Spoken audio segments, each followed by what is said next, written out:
being introduced, including the Prime Cabinet Secretary that was to be given to ANC party leader through an executive order. How practical is it for them to reach that 70% that was talk of the country throughout the week? How practical is it for Musalia Mudavadi? It is practical in dreams.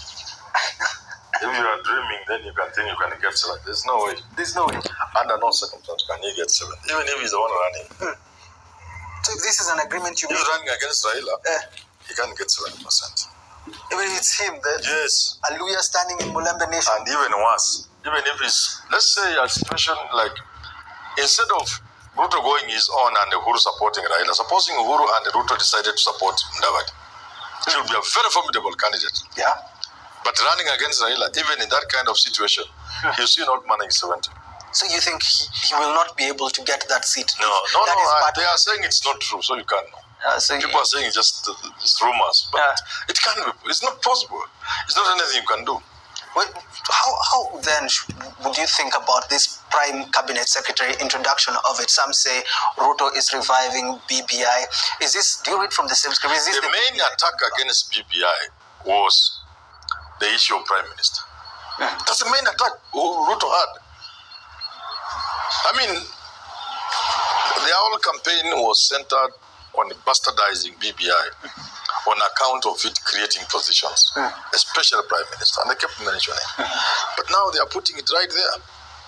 They're saying the Prime Minister's position is going to be introduced. Yeah, now, how does it look? Uhuru and Raila wanted to introduce it using a democratic process of involving the people through a referendum. Yeah. This was BBI. Yeah. He wants to use the full executive order. Oh. But the bigger problem is you can't see this hypocrisy, the contradictions. Because you vilified BBI and Raila and Ruto so much, only to come back and do the same thing they were doing. Because what he says he's saying even the one man, one vote,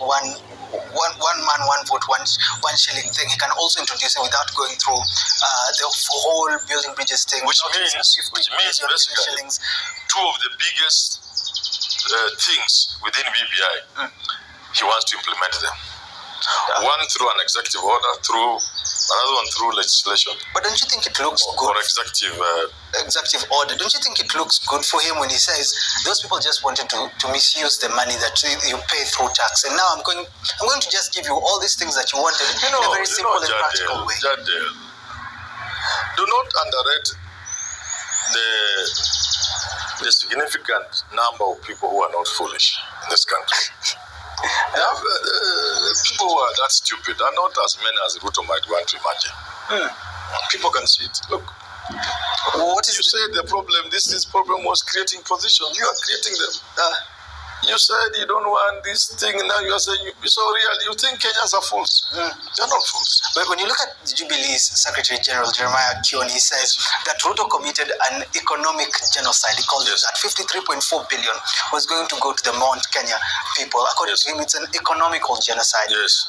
Is this looking good? Will people believe Ruto when he comes and says, yes, I still have your interests at heart as the Mount Kenya people, and I'm going to deliver this for you? But it depends on how the other side now builds their own narratives. For example, I would say the best person to take this narrative now, this doublespeak, this hypocrisy, this contradiction, and run away with it on behalf of Azimio is the President Uhuru Kenyatta. He should come out and speak about it on media. Like there's a time he did an interview with all Kikuyu speaking radio stations, FM stations. Yes. Okay? Yeah. And it was also aired on Oro TV and even Citizen took it interpreting all those things. If he did that in a cool way, he will break Ruto. So you see, you people, you thought I was mad. This man I went with it twice. You see, this man we looked votes with against Raila, who is a formidable person. We didn't sleep. He plays such an important role. How would I just have deserted him? But now you can see, this is the kind of man I'm dealing with. It's all about doublespeak according to you. Look at this kind of person now. We are doing something good for the country. Just because he wants to be president, he rubbishes it and stands in the way of implementing something that would have been good for the Mount Kenya people. Now, as it turns out, he had nothing against it. But look at how much time we have wasted. Look at such a good idea that would have benefited you people of Mount Kenya. And he made us lose it. Because I wanted to put these things in place before I left State House. Okay. In the interest of my people. Now, look, his term coming back, he can now give you. But some would say Can you believe such if a person? Uhuru really wanted to help the mountain people, some would say if Uhuru needed to deal with this tribalism thing, he could have put the executive order as Ruto is trying to say, I'm going to put the Prime Minister's position, I'm going to, through legislation, bring the one vote, one man, one shilling kind of thing. Why didn't Uhuru do that if he's really sincere? I think Uhuru and Raila wanted this thing do it through the people.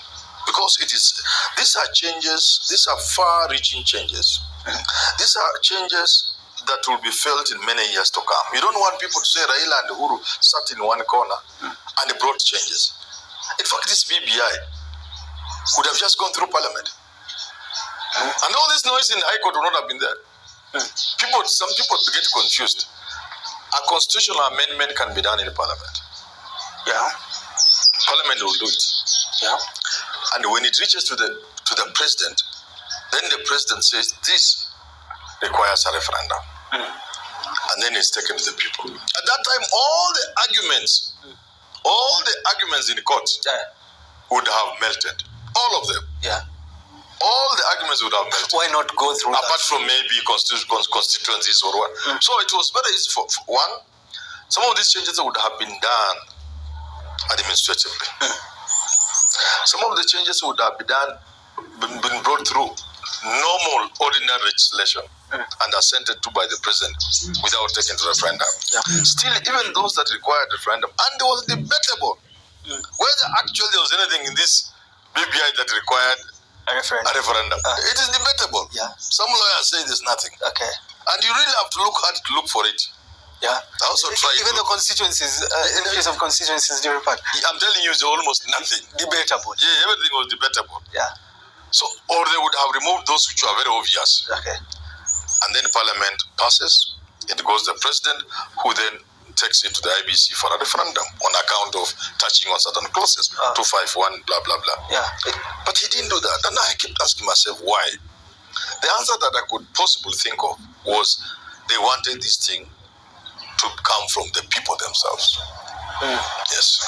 It's all about democracy according to them. The people themselves. Don't want to impose. Now, Ruto stood in the way. They campaigned so hard in ways we may not discuss here. We may be summoned to the Supreme Court or elsewhere. Yeah. And they had their way up to a point. Okay. Now, they are coming back to say they want to do the same things. You know, it is so irritating. And I'm saying the person who can put this thing to the people of Mount Kenya is Uhuru Muigai Kenyatta. So in a formal forum like a media address, a 1-hour media discussion, like he did with us in Kikuyu, it will demolish Ruto. Is that where we're heading? Because even I don't think Raila spoke about it intensively. It's Junet who spoke about it. It's not coming out properly. Jubilee, it is. They are not demolishing them. Because if you flip the thing and gave Ruto such a thing, my friend, the way you run away with it, you'll go and hide. Do you think it's high time Uhuru comes to help and helps Azimio? Because it has to be in a way, I'm saying, not just helping. You must time. And I've looked at this Ruto, this misstep from Ruto, the double speak, the hypocrisy. And I've figured out the only person who can do it with effect, maximum effect, is Uhuru Muigai Kenyatta. What else? Call Kikuyu speaking radio stations. With Inoro and put it on Citizen and those translations. And tell people, you thought I was mad to abandon a man like this I've suffered with. There must have been some. Now you can see for yourself. This is the man. Suna MP Junet Mohammed came out and said this is conmanship. You know, Deputy President William Ruto, when he was starting, he spoke of the government, his government being for Mama Mboga, being for Wananchi. Yes. Is this simply talk, or is there something the Deputy President could have made in his power sharing agreement to show the inclusiveness of people? But I don't think just talk. I don't think you need to put Mama Mboga there for the government to solve Mama Mboga. Let's be fair to Ruto. These are just representatives. Do you think? But government, you can form government that has representation, not necessarily of Mamboga, but going outside. You know, these leaders are short-sighted. Yeah. They are short-sighted. They never see beyond a certain circle. They do inbreeding, cross-breeding. When it comes to formation of government, Uhuru does not look beyond certain circles. Mwai Kibaki before him never looked beyond. Raila will not look beyond certain circles. Ruto will not look beyond the same people. They cannot come to Manyora and give him a ministry. Because they can't see me. They are short-sighted. They only see those is inbreeding. So if you are serious about Mama Mboga, you don't have to bring a Mama Mboga there. But you can step out of this circle and bring new blood, new people that we cannot trace to Nyachai. Because if Matiang'i comes as a new person, but we can trace him to Nyachai, for example. You may hear a new name you have never heard, but if you do simple search, it takes you to somebody. Okay. You must go beyond that. And there are people also who interact with the people, who understand. You know, if even you listen to people talk, if you move around and scout for people, you'll get people say, this Manyora knows about Kibera. He knows about life. In a way, many of us up there don't know. Let's give him a ministry. If you do that, then I will not fault you for not putting in a border person. Now the question of... But also don't forget, there are border operators who have degrees, even more than one. Okay. Border. I have people who come to me to talk to me, and they are educated. They have students I've taught at the university, Matatu. There are people with there's a young man in charge of touts, conductors, whatever they call them, in the whole country. He's a friend of mine. He's just a degree holder. So even if you are even Yamakima, if you go to Gikomba, Mitumba people, there are people there with degrees if you are looking for degrees. So if you are serious, yes, you can get. Looking lastly, as we finish up the conversation, the question on Mount Kenya. Obviously, the deputy president, his running mate was to come from the Mount Kenya region.